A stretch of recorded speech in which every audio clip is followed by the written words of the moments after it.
Les passagers, le, la nécessité des passagers tient en fait dans un sentiment j'ai éprouvé un sentiment de très grande liberté brusquement par rapport à la conception que j'avais du récit jusqu'à ce film. C'est-à-dire, euh, je voulais m'émanciper de la forme classique, d'une part. Je voulais me libérer de la servitude d'un récit trop bien construit.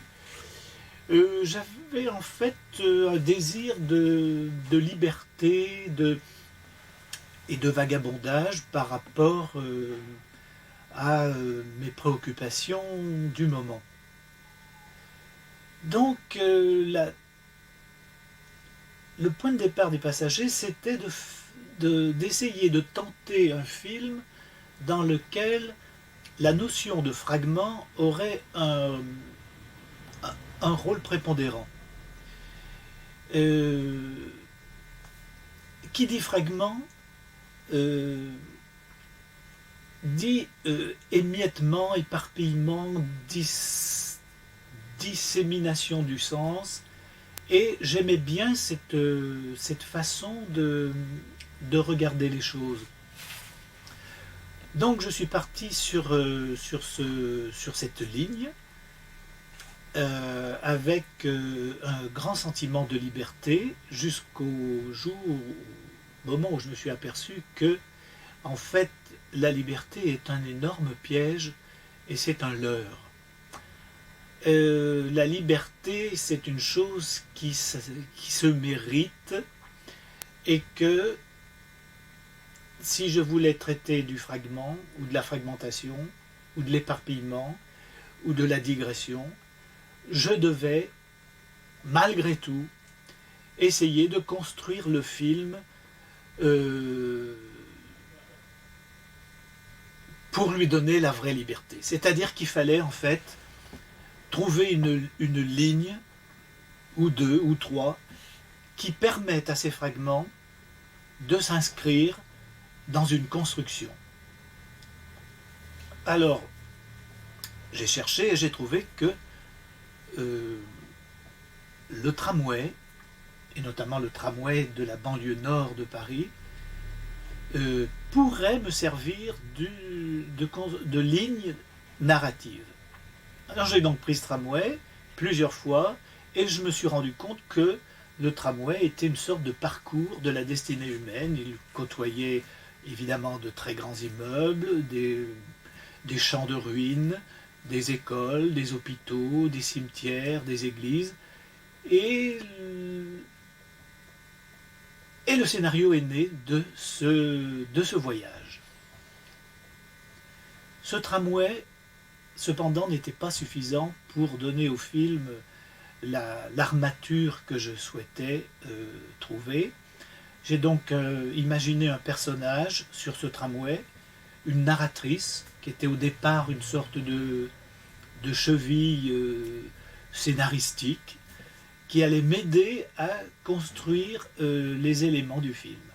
Donc j'ai mis cette femme sur le tramway, elle commente, elle réfléchit, elle tisse les fils, elle réunit les personnages ou elle les éloigne, et elle est donc la seconde ligne, comme ça, dans le film.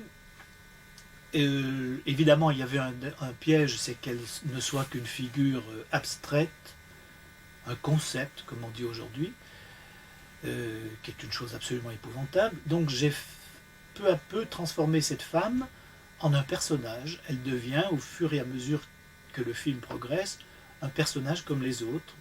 Elle a une fonction, elle a un métier, elle, a, elle est mariée, elle a des enfants, et elle va peu à peu s'inclure dans la communauté que le film explore au fur et à mesure de sa trajectoire. Voilà pour les passagers. Euh, il y aurait beaucoup de choses à dire, mais pour reprendre une de mes grandes préoccupations, c'est le fait que la réalité du monde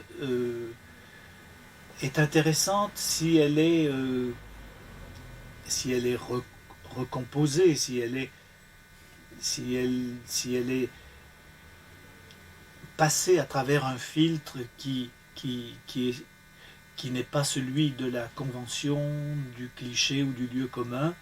Donc les passagers est aussi un peu comme Faubourg Saint-Martin, un film qui est très qui transforme complètement la réalité du monde afin d'essayer d'en saisir le secret et le mystère. Ce qui m'a passionné aussi dans le film, c'était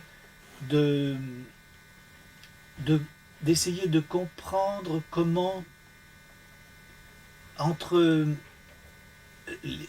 nous, entre les vivants, nous vivants et ceux qui nous ont précédés et les morts, comment entre le présent et le passé, il y avait toute une circulation incessante qui fait que le monde n'est pas ou blanc ou noir ou vivant ou mort, il est à la fois vivant et mort.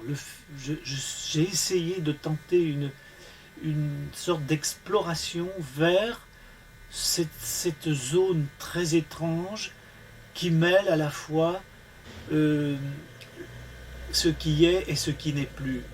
Comme si ce qui n'est plus était quand même encore ici. Et tout ça a pris quand même une couleur très étrange parce que je me suis rendu compte assez vite que le monde dans lequel nous sommes est un monde pratiquement mort, que la vie est surtout une vie virtuelle.